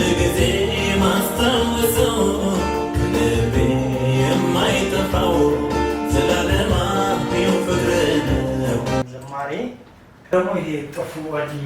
የሚለው ዝማሬ ላይ በጣም እንደው ሌሎች ውስጥ ለጆሮ አያስታውቁም ምናምን ብንል እዚህ ላይ ግን ከግርፍ ክራር ጋር አንድ ላይ ደርበው የፒያኖ ኮርድ ፕሮግሬሽን የተጠቀሙት በትክክል ፒያኖ ማለት ነው። ፒያኖን አስከብተው የፒያኖ ኮርድ ፕሮግሬሽን የተጠቀሙት። አሁን በመሰረቱ የቤተክርስቲያናችን ዝማሪያን ሲሰሩ የድሮቹን መስማት እንችላለን። ይሄ ኮርድ ፕሮግሬሽን የሚባል ነገር የላቸውም። ኮርድ ፕሮግሬሽን አይሰራም፣ ቤዝ ላይን አይሰራም። እነዚህ የሚሰሩት ሙዚቃ ላይ ነው። ቤዝ ላይን ኮርድ ፕሮግሬሽን የሚሰሩት ሙዚቃ ላይ ነው። ነገር ግን የዚህ ዝማሬዎች ላይ ስናያቸው ቤዝ ላይን አለው፣ ኮርድ ፕሮግሬሽን አለው። በጣም እንዴት ነው ይሄ ዘመናዊ ሙዚቃ ማለት ነው። በቃ ጥንቅቅ ያለ ኮርድ ፕሮግሬሽን ያለው ምናምን በጣም ዘመናዊ የሙዚቃ አይነት እንትን ያለው ስልተ ምቶቹ በጣም የወጡ ናቸው። ከቤተክርስቲያን ያዝያዝያ ምስል የወጡ ናቸው በጣም እንደዚህ አይነት ዝማሬ። አሁን ይህንን ጥፉ ወዲ የሚለውን ዝማሬ በምሰማው እዛ ላይ ፒያኖ ነው በትክክል ለኮርድ ፕሮግሬሽን ማለት ኮርድ ፕሮግሬሽን በመሰረቱ ቤተክርስቲያናችን ላይ አይፈቀድም። ነገር ግን እንደው ይጠቀሙ እንኳን ብንል ለኮርድ ፕሮግሬሽን የተጠቀማት መሳሪያ ፒያኖ ነች። ፒያኖ ስላችሁ መድረክ ላይ የምታገለግለው ፒያኖ ማለት ነው። እሷ ነች። እዚህ ላይ ማየት እንችላለን። ዴቪ ይቅርታ፣ እዚህ ስቱዲዮ ግን ፒያኖ አለ። ለምን ያስፈልጋል? በመሰረቱ ስቱዲዮ ላይ ፒያኖ ሳይሆን አሁን ይሄ የሚባለው ስሙ ራሱ ፒያኖ አይባልም እና ሚዲ ኮንትሮለር ነው የሚባለው። እነዚህ መሳሪያዎች ሚዲ ኮንትሮለር ነው የሚባሉት። አንደኛ ሶፍትዌራችንን በተወሰነ መልኩ ኮንትሮል እናደርግበታለን እዚህ መሳሪያ ማለት ነው። ሁለተኛ ደግሞ አንድ ዘማሪ መጥቶ ድምፁን ለመለካት ሜጀሩን ለማወቅ እንጠቀምበታለን። ሌላው ደግሞ አንድ ዘማሪ ለምሳሌ እዚህ ላይ የተቃኙት ድምፆች ፐርፌክት ናቸው፣ ፒቻቸው ፐርፌክት ነው። አሁን በክራሩ የምጮተው እና እዚህ ላይ የምጮተው ተመሳሳይ አይደለም። ምክንያቱም የክራር አንድ ሜጀር ላይ እንኳን ቢሆን የተወሰነ ሸረፍ ያለ ኖት ሊኖረው ይችላል። ምክንያቱም በክራር ነው። ግን እነዚህ መሳሪያዎች ላይ ፐርፌክት ናቸው። ከዛው ከፋብሪካው ፐርፌክት ሆኖ ስለሚመጡ ድምፁ እየተንሸራተተ ቢያስቸግረን በእነዚህ መሳሪያዎች እንመራዋለን። እና በዚህ መሳሪያ መርተን ወደ ትክክለኛው ኖት እንዲመጣለን እናደርገዋለን። በዚህ መሳሪያ ለዛ ነው የምንጠቀምበት እንጂ መዝሙራት ላይ ጭራሽ አይገቡም። እና ወደ ቀደመ ነገራችን ስንመለስ ወደ ጥፉ ወዲ የሚለው ዘማሬ ላይ ኮርድ ፕሮግሬሽኑን ማየት እንችላለን። እዚች ጋር እንደምታዩት ፒያኖ አለ፣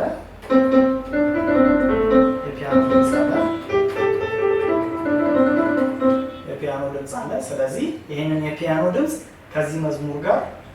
መጀመሪያ ሰምተን ከዛ በኋላ ይህንን የፒያኖ ድምፅ ደግሞ አስገብተንበት እንስማው።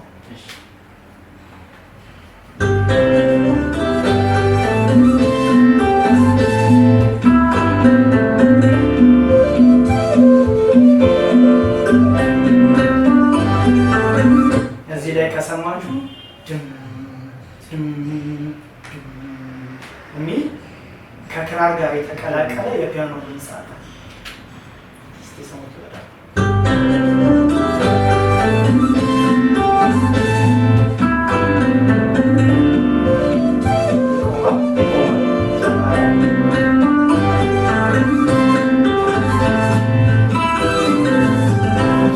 በትክክል በእነዚህ ፒያኖ ድምፆች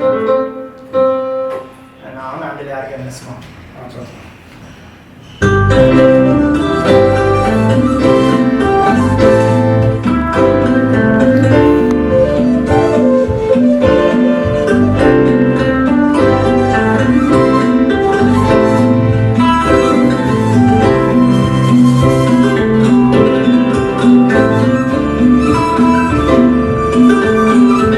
በዚህ መልኩ ነው የፒያኖ ኮርድ ፕሮግሬሽን ያስገቡት። የኮርድ ፕሮግሬሽኑን ለማየት ይሄ ነው።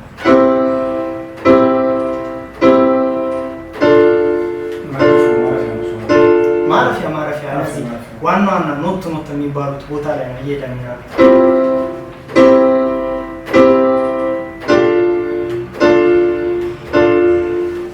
ይሄን በዚህ መልኩ ነው የሚረግጠውና ይሄኛው እንደውም መዝሙር ከይሄና ጥፉ ወግ የሚለውና ይሄ ቤተክርስቲያን የሚለው መዝሙር ከሁሉም መዝሙር በጣም ይለያሉ። ማለት ውጪ ናቸው፣ በቃ ከኦርቶዶክሳዊ ስርዓት ውጪ ናቸው። ይሄ ክርስቲያኖ ሰማይ የሚለውም ደግሞ ቅርታ መዝሙሩ ብያለሁ ነው። ኦኬ አሪና ያልና ሕጂ ካብዚ መዝሙር እዚ ዘመሕዋትና ገልጾ ከም ፅንሑ እንታይና ተዓዚምና ዘለና መጀመሪያ ቤተክርስቲያንና ጥቀመሉ ፔንታቶኒክ ኮንኮሎ ንሱ ተጠቂሙ ዘሎ ዲያቶኒክ ሓደ ኣብ መበል 27 ሰከንድ እንታይ ተጠቂሙሎም ስለካ ኣብታ ብፀጋማይ እዝኒ ትኸይድ ድምፂ ሸከር ዝበሃል ሙዚቃ መሳርሒ ተጠቂሙሎ ማለት እዩ። እዚ ዝብል ድምፂ ዘለዎ ሸከር ዝበሃል ድምፂ ተጠቂሙሎ እሱ ናብ ፀጋማይ እዝኒ ከም ዝኸይድ ገይሩ ዝኣተወ መሳርሒ ሙዚቃ እዩ። እንደገና ድማ ብየማናይ እዝና ክንሰምዖ ከለና ብየማናይ እዝኒ ተመሓላሊፉ ዘሎ ወይ ብኡ ተቀናቢሩ ዘሎ ድማ እዚ ናይ ፀናፅል ድምፂ ዘለዎ ወይ ድማ ታምቡሪን ኪት ኢልዎ ዘሎ ልክዕ ከምዚ ናይ ፀናፅል ድምፂ ዘለዎ ግን ናይ ፀናፅል ድምፂ ይኮነን ናውፅጋዕ ድምፂ ዘለዎ እዚ ታምቡሪን ኪት ትበሃል ዘሎ ከምኡ ኢንስትሩመንት ጠቂሙሎ ማለት እዩ። ሕጂ እዚኣቶም ብናይ ሙዚቃ ባህሪ ትሪኢ ከለኻ ማንም ቶሎ ክሰምዖም ወይ ሰሚዑ ክፈልዮም ዝኽእል መሳርሕታት ኣይኮኑን። ኣዝዮም ደቀቕትን ድምፆም ተቀኒሱ ተለጢፎም ዝኣቱ ክሰምዑ ከለኻ ነዚ ንኸስሓብቲ ግን ብፍሉይ ድማ ንኣብነት ብሞባይል ከፊትካ ኣብ ሞባይል ክሰምዖም ኣይትኽእልና። እዚ ዓይነት እዚ ንገልፆ ዘለና ኩሎም መዛሙራቱ ክቡራን ተዓዘብትና እንታይ ኣብዚ ከለበቦም ዝደሊ መብዛሕትኦም ኣብ ሞባይል ዳይሬክት ክንሰምዖም ኣይንኽእልና ወይ ክልተ ስፒከር ሃልዩ ከምዚ ናይ ስቱድዮ ከፊትና ነፍሲ ወከፍ ድራም ፅቡቅ ገይሩ ከስማዓና ከሎ ኢና ክንፈልዮም ንኽእል ወይም ከዓ ብብሉቱዝ ወይ ብኤርፎን ተጠቂምና እንተዳ ሰሚዕና ግን ነፍሲ ወከፍ ርሚት ግልፂ ኮይኑ ክመፃና ክእል ማለት እዩ። ሕጂ ኣብዚ እንታይ ጠቂሙ ዘሎ ብፀጋማይ እዝኒ ሸከር ትበሃል ትብል ድምፅላ ብየማናይ ድማ ከምዚ ታምቡሪን ኪት ተባሂሉ ዘሎ እቲ ናይ ታምቡሪን ኪት ከምዚ ፀናፅል ኣይኮን ናብ ፀናፅል ፅጋዕ ድምፂ ግን ከምኡ ዓይነት ስልቲ ዘለዎ ድምፂ የትብልዎ ማለት እዩ። ቀዳማይ ካልኣይ እዚ ኣብ መበል 27 ደቂቕ ሰከንድ እዩ። ኣብ ቀዳማይ ደቂቕን 50 ሰከንድ ግን እንታይ ኣሎ ግልፂ ካብቲ ማይ ቤት ካብቲ ኣዝማች ናብቲ ስኒ ወይ ማይ ቤት ክሓልፍ ከሎ ከም መሳገር ብሪ ተጠቂሙላ ዘሎ ሙዚቃ ውንዲቼም ኣላ። እዛ ውንዲቼም ብዙ ግዜ ዘም መናፍቃን ዝጥቀሙላ ኣብዚ ናይ በዓል ተሃድሶ ግሩፕ በዓል ዘማሪ ሓዋዝ ኢቭን እዚ ናይ በረከት መዝሙር ደጊሞም ክሰርሑ ከሎ እዛ ከምዚ ቃጭል ትመስል ንእሽተይ ድምፂ ዘለዋ ከምዚ ተራቢልካ ታርመን ውንዲቼም ትበሃል መሳገር ተጠቂሙላ ዘሎ እዛ ኢንስትሩመንት ድማ እዛ ዘመናዊት መሳርሒ እዚኣ ኣብ ብዙሕ ሰነጥዋያን ወይ ኣብ ብዙሕ ደረፍቲ እንተራሪኹማ ወላሂ ኣብዚ ኢትዮጵያ ጅግን እንቲያ እዛ ከመሳገር ይጥቀሙላ ሙዚቃ ሆፕ ኢንተርቴንመንት ናብለት ከምኡ ዝብል ሆፕ ኢንተርቴንመንት ዝብል ብዙ ግዜ እሶም ይጥቀሙላ ዞም ዓበይቲ ሙዚቃታት ኣብዚያ ድማ ብግልፂ ካብቲ ኣዝማች ናብቲ ማይ ቤት ቅድሚ ሕላፉ ቤተክርስትያን ኣውዲዮም ቅድሚ ስጋሮም ከም ብሪጅ በዛ ውንዲቼም ትበሃል ዘላ መሳርሒት ከምዚኣ ገይሮም ተጠቂሙላ ኣለዉ። ክልተ እንደገና ኣብ መበል 1 ደቂቕን 56 ሰከንድ ካብቲ ናይ ቆርቋሮ ዝብል ካብቲ ቆርቋሮ ናይ ከብሮ ድምፂ ቆርቋሮ በንእሽተይ ናርማ ማለት እዩ ካብኡ ሕልፍ ኢሉ እቲ ኣብ ክንዲ ዓብ ከበሮ ድምፂ ንወስደሉ ኣብኡ እንታይ ተጠቂሙ ዘሎ ኪክ ድራም እዩ ዘሎ ጅቡ ኪክ ድራም ማለት ካኑ እዞም ደረፍቲ ታምቡር ብኢዶም ከምዚ ገይሮም እንዳሃርሞ ብእግሮም ከምዚ ገይሮም ጥቀመሉ ታሽሙሎ ከም ድምፂ ከብሮ ድፍ ድፍ ድፍ ዝብል ኣሎ። ሕጂ ካብታ ቆርቋሮ ቀፂሉ እንታይ ገይሩ ዘሎ ኣብ ክንዲ ናይ ከበሮ ድምፂ ኪክ ድራም ተጠቂሙ ዘሎ። ሕጂ እዚ ተጠቂሙ ዘሎ እዚ ድማ ቤተክርስትያንና ካብቲ ዘይጥቀመሉ መሳርሒ ኪክ ድራም እዚ ብዙሕ ግዜ ደረፍቲ ብእግሮም ገይሮም ዝጥቀመሉ ድምፂ ዳንበር ናይ ከበሮ ድምፂ ይመስል ግን ናይ ከበሮ ድምፂ ዋላዳ ይምሰል እምበር ከበሮ ኣይኮነን። እዚ ዘመናዊ መሳርሒ መጨረሻ ዳሃር ኣብቲ ኣብኡ ከም ግርፊ ክራ ተጠቂሙላ ዘሎ ብኮርዲ ገይሩ በለቀማ ይጂ በትክራሲኒ ግርፍ ማለት ከምዚ ገይርና ንሃርሞ ከለና ምድርዳር እዩ ከምዚ ገይርና ክንሃርሞ ከለና ድማ ግርፍ ተባሂሉ ፅዋዕ ማለት እዩ። ሕጂ ብግርፍ ክራር ብኮርድን በዚ ናይ ለቀማ ማለት እቲ ክራር ከምዚ ገይርና ሒዝና ነፍሲ ወከፍ ገመድ ከምዚ ጌርና ንሃርሞ ነገር አለው እስቲ አጂ ግርፍ ክባል ኮሎ ከምዚ ጌርና ንሃርሞ ህርሜት እዩ በገና ክንሃርሞ ንህርኮና ግን ሲደረደር ወይ ክንድድሮ ኮልና ግን ነፍስ ወከፍ ከምዚ ጌርና ንሃርሞ ማለት እዩ ከምዚ ጌርና ንሃርሞ ተሆና ናይ በገና ታርማይ እሱ ግን አዚያ ጣይም ዘሎ ግርፍ ድማ እዚ ጓይላን ጻውተሉ አይነት ታርማይ ከምዚ አይነት ጥቅም ዘሎ በዚ በኮርድ ጌሩጂ እንደገና ብለቀማ ማለት ነፍስ ወከፍ ስትሪንግ ነፍስ ወከፍ ገመድ ልክ ፈሊሃም ታርሞ ነው ጣማይ ኮሚየርካ ዘረመሉ ማለት እዩ ከምዚ እጂ ኮርድ ማለት ካለ አይኮነን እንዲያቆን ፍሬም ኮርድ ኮርናስኒ ከምዚ ሃርሞናይዝ ድምጽ ዘለዎ ዘውጽ ስታይል ዝጥቀመሉ መሳርሒ ማለት እዩ በከምዚ ጌሩ አብዛ ቤተክርስቲያናት ትብል መዝሙር እዞም ዝገበጽናዮም 4 አይነት ዘመናዊ መሳርሒ ተጠቂምለው አብዛ ይግረም አለኹ ትብል መዝሙሩኻ እንታይ ተጠቂሙ ዘሎ እንሃርልኩም ከምዚ በዓል ሞያ ዛዊት ሓውና ገልጾ ጸንሕ ዘሎ ኣብቲ ከበሮ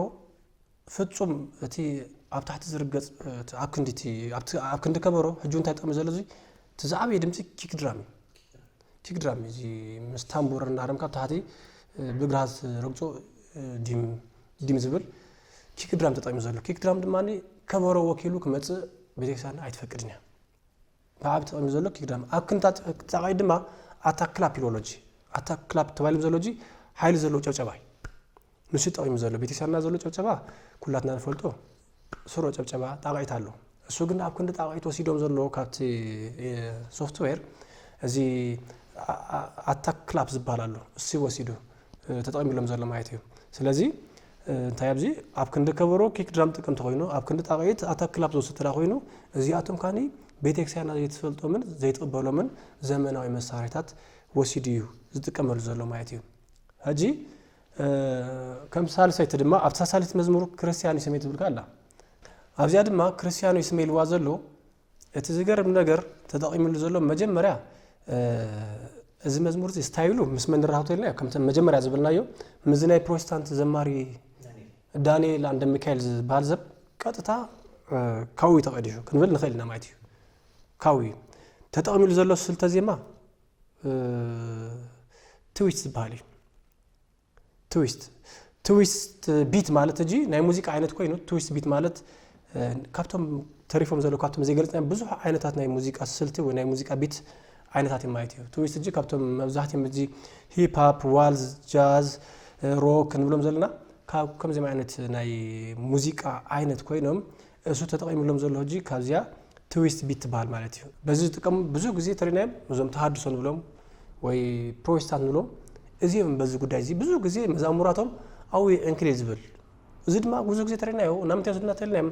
ናብ ዝማሪ ወይ ናብ ተመስጦ ዘይኮነ ናብዚ ዓለማዊ ስምዒት ዝወስድ ዳንስ ወይ ዲስኮ መሻሎ ሸብሸቦ ማይትብሎና ጣቃይቶና ተዘሎ መዝሙራት ብሎና ታይዳ ልክ ከምዚ ዳንስ አይነት መሻሎ ልክ በቃ ዳንስ አይነት ኮሙ ዝወስድ አይነት ስታይል ማለት እዩ ትዊስት ዝባል እጂ ናብነት ታ ናይ ዘማሪ ዳንኤል ሲነጋም ሲመሽን ትብል መዝሙር እቲ አይነት ቢት ናይ ሙዚቃ አይነት ትዊስት ዝባል እዚ ድማ ናብ ሳዕስዒትን ናብ ዲስኮን ናብ ስጋዊ ጽምታት ካተሩል ናይ ሙዚቃ አይነት ስታይል ዝወስድ ማለት እዩ ልክ ኣብዚ ግን ዋላት ናቱ ቀጥታ ወሲዶ ዘሎ ናቱ መዝሙር እዚ ተዘመረ ቀዲሙ ተዘመረ መዝሙሪ በረከት መዝሙር ዘሚሩ ዘሎ ኣብ ቀረባ ግዜ ክልቲኦም ግን ኣብ ሓደ አይነት ሲስተም አለው ካላይ አዙ ተጠቂሙሉ ዘሎ እጂ ኪክ ድራም ህጁን ኣብዚ ከበሮ እንዳበለ ተቀመሉ ዘሎ ከም ከበሮ ይልሱ ኣብቲ መዝሙር ዝፍኖ ዘሎ ከበሮ ይኮን ቤተክርስቲያን አምጤ ዘሎ ስርዓት እሱ ይኮን ከበሮ ዘይኮን ኪክ ድራም ተቀም ዘሎ እዚ አድመን ሶፍትዌር መቸም በሙሉ አውሰደ ዘሎ ካው እንዳወሰድካ መልጣፊ ከመገሩ ነተሰማይ እዝኑ ወይ ልቡ ይምስጦ ከመገሩ ናተይ መዝሙር ይፍቶ ኢልካ ተጣቢካ ተምጾ ሓዊስካ ትገብሮ ስራሕ ይምበር ኦርቶዶክሳዊ ተዋህዶ ቤተክርስቲያን መዝሙር ኢልና ፈጺምና ክንቀበሎ አይንኽልና ማለት እዩ ኣብ መዝሙራቱ እንግዲህ አቀድማ ቢልና ከም ዝራናዮ ዘመናዊ መሳርሒ ዘይብሉ መዝሙር ወላ ሀዲራና ኩሉ በዘመናዊ መሳርሒ ተቀናቢሩን ተወሳሲሁሉን ንሰባት ልብ ሰባት ብዝመስጥ ወይ ካነ ነዝን ሰባት ብዝጠመልኩ ተቀናቢሩ ዝመጸ መዛሙራት ናሪና መብዛሕት ጂናቱ ኮሚ በፍላይ ድማጂ ዘን ዝራና መዛሙራን ከም ዘሎን ኮይኑ ተካልውን ቀሲልና ኩሉ ሰብ ቀሲሉ ክረአ ክሊ ብፍላይ ግን ኣነ ገርሚ ዘሎጂ ኣብዛ ጥፍኦት ትብል መዝሙሩ ካብተን ካልኦት መዘሙራን መዛሙራቱ ካብሱ ዘመረን ብፍሊ ዝበለ በጣም ድማ በዝገርም አካይዳ ገይሩ ይሰራይዋ ዘሎ ኣብዚ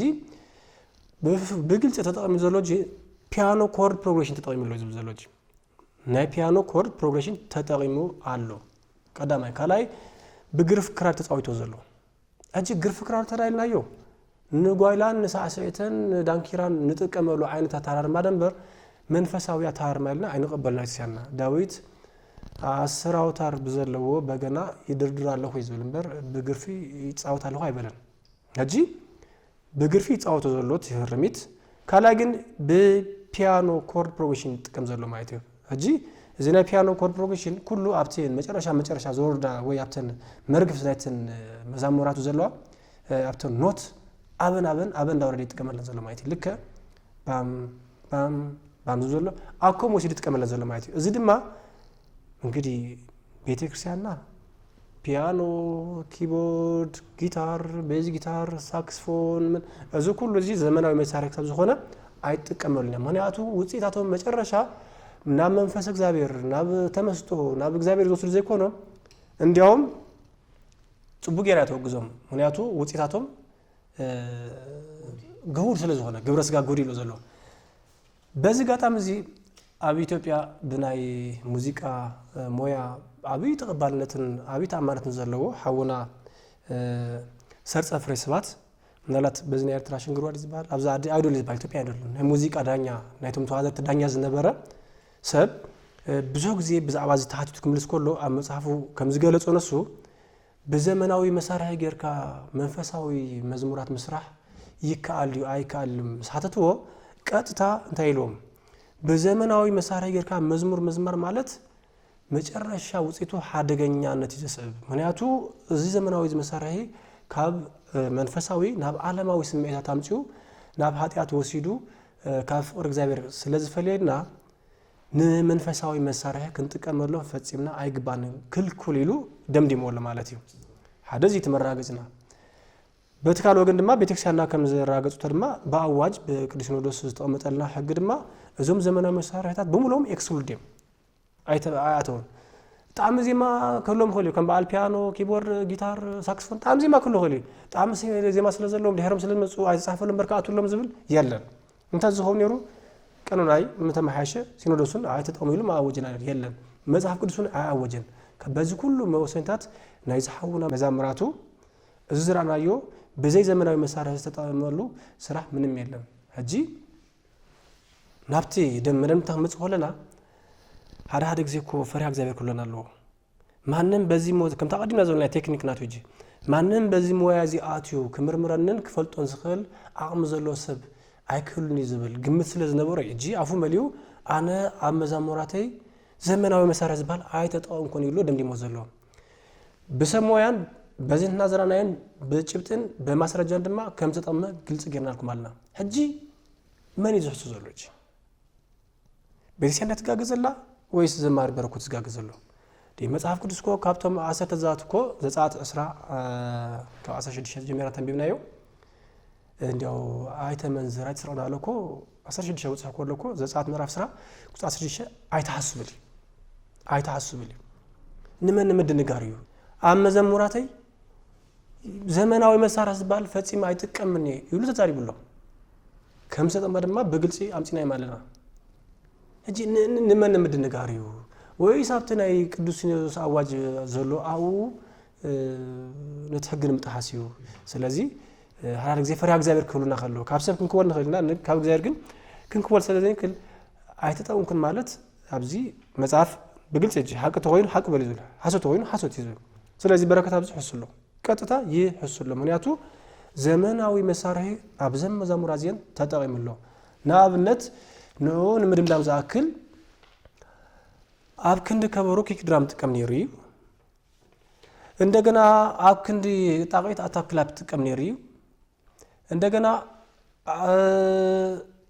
ኣብ ትሪትም ንመንፈሳዊ ሪትም ዘይጠቅም ከም በዓል ዋልዝ ዲዩ ዋላዚ ናይ ትዊስት ነው ዘለና ኮሙ ጥቅም ነይሩ እጂ በዚህ ሁሉ መሰረት ዘመናዊ መሳሪያ ተጠቅሞ ተዳሰርሕዎ እዚ ሰብዚ ፍጹም በፍጹም ይጋገ አሎ እዚ ንኦርቶ እዚ መግለጽ ዝሃቦ በሙሉ ንሓደ ኦርቶዶክስ ተዋህዶ ቤተክርስቲያን አማኒ ወይ ዘማሪ አገልጋሊ ዝምልከት ዘይምጥን ነው ዘይበቀ መግለጽ መሆኑ በዚ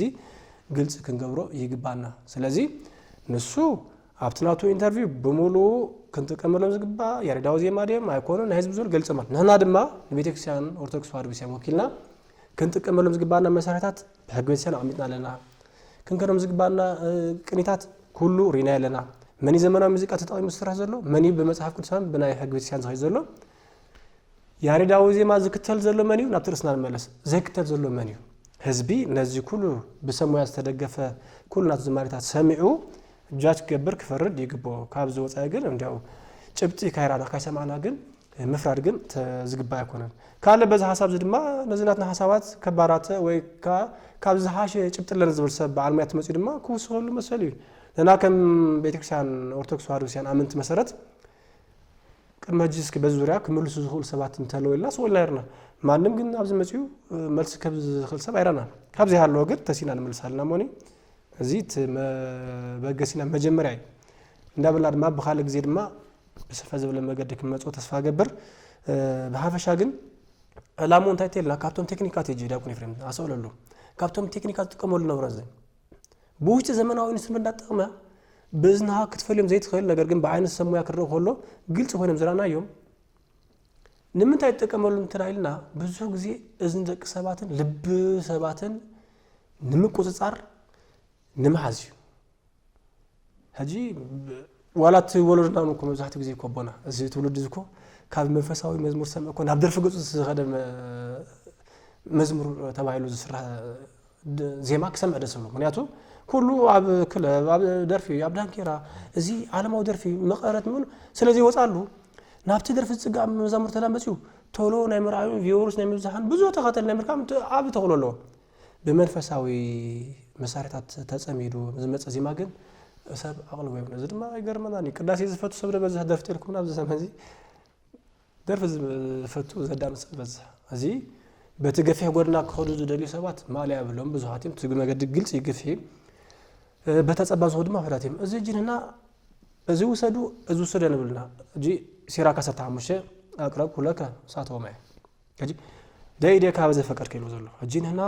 መንፈሳዊን ቤተክርስቲያናዊን ኢንስትሩመንታት ንጥቀመሎም መሳሪያታት እዚያም ይመልናለና በዚህ ዝኸይ ሰብተልዩ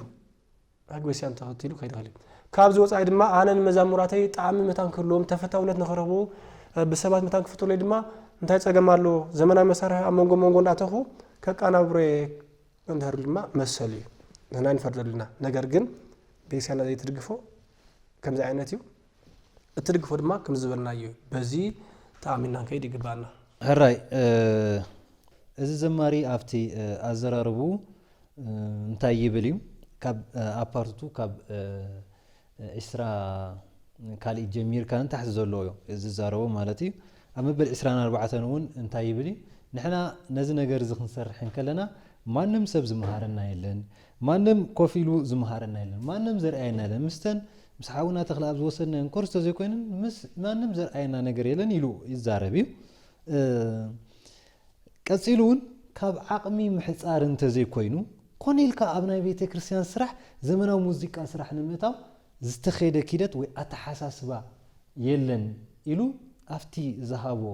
ቃለ መሕተት ይገልጽ ማለት እዩ ከምዚ ክንሪኦ ፀናሕና ግን ኣብ ፍላይ ኣብዛ ራብዒቲ መዝሙር ትሒቱ እውን ኣፍቲ ቃለ መጠይቁ እንታይ ይብል እዩ ምናልባት ንዓይ ከም በረኸት ዝሕሚያን ዘለዋ እዘን ካብ ኣስመራ ምስ ወጻኹ ድሰርሕክወን መዝሙራት እየን ዘመናዊ መሳርሒ ሙዚቃ ኣትይወን ኢለን ድዝረበለን ዘሎ ብምባል ይገልጽ ማለት እዩ ምናልባት ከምዚ ክንሪኦ ፀናሕና ግን መላሲ ኣብ መበል 20 ደቂቕን 22 ካልኢት ደቂቕ ኣነ ኣብ ኣስመራ ምስ ወጻኹ ዘፍርኽዎም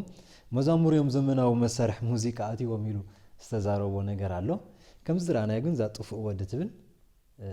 ከምቲ ኩላህና ንፈልጦ ኣብ ኣስመራ ድሰርሓ መዝሙር እያ ስለዚ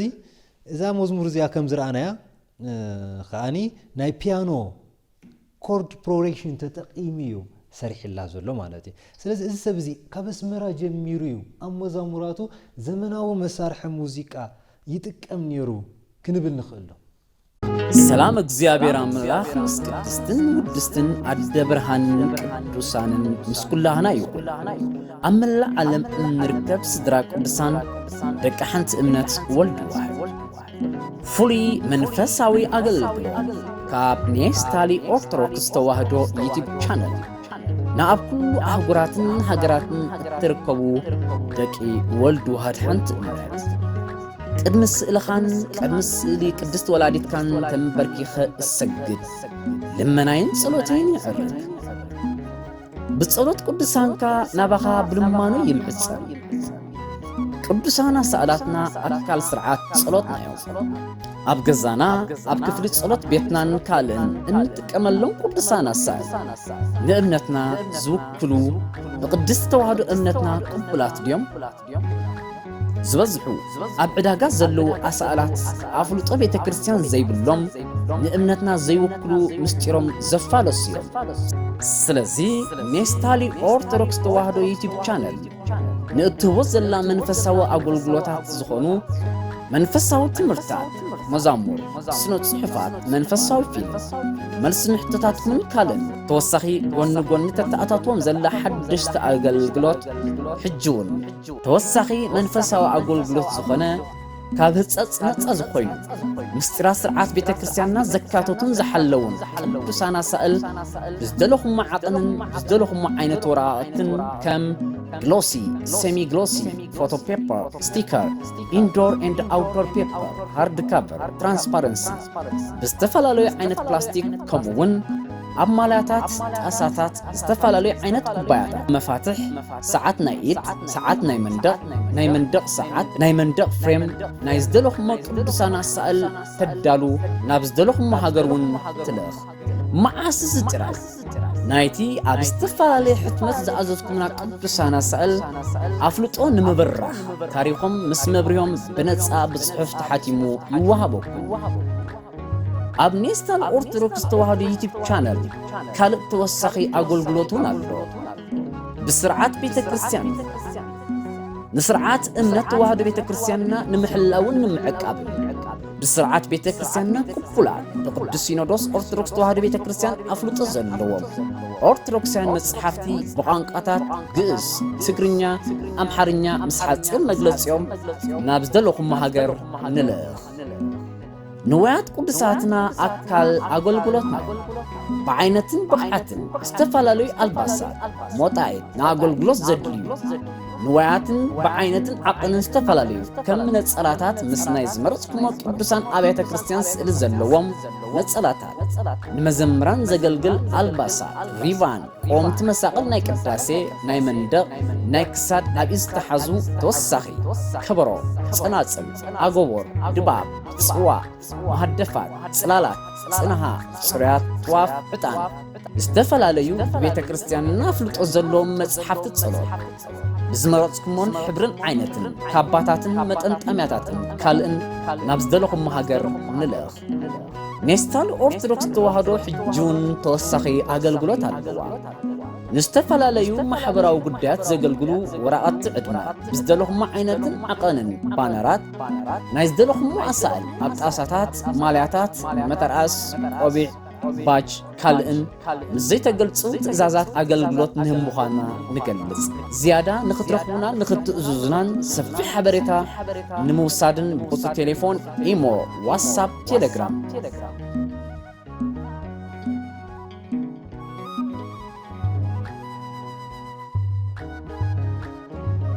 بإيميل قسيس تولدك ترخونا تخليكم نيستالي أورتروكس تواهدو يوتيوب channel بسرعات ولدهات أورتروكس تواهدو بيت كريستيان قبولات زخونو أقلقلوت منفساويت أورتروكساويت channel